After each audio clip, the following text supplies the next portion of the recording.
तस्वीरों में साफ दिख रहा है कि हाथी अपने बचाव के लिए जोर जोर से चिंघाड़ता है।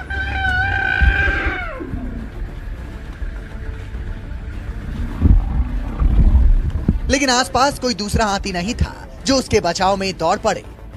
हाथी के सूंड को अपने पंजे में दबोचने के बाद शेरनी बार बार उसके सर पर प्रहार करती है। आंख से मुंह तक दर्जनों बार दांत मारती है और हाथी की चिंगाड़ और तेज हो जाती है।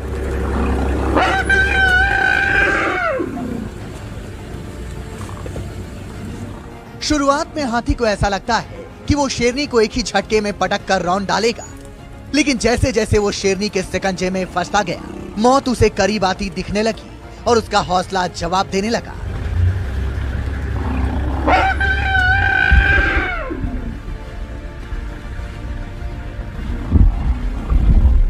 हालांकि हाथी ने हार मानने की बजाय शेरनी से जंग जारी रखी।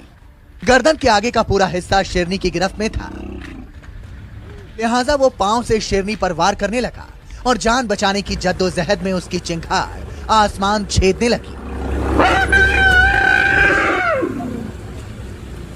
अब जरा इस खौफनाक तस्वीर को देखिए। हाथी ने शेरनी को पूरी तरह से हवा में उठा लिया। ऐसा लगा मानो अब वो शेरनी को पटक देगा, लेकिन शेरनी का जबड़ा उसके सर में फंसा था। शेरनी ने अपने पंजों में हाथों को ऐसे फंसा लिया था मानो वो कभी हाथी के जिस्म से अलग ही नहीं हो सकती।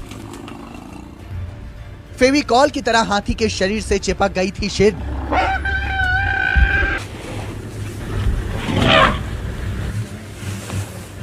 हाथी जंगल की रानी को हरा चुका था। गजराज अपनी ताकत का लोहा मनवा चुका था।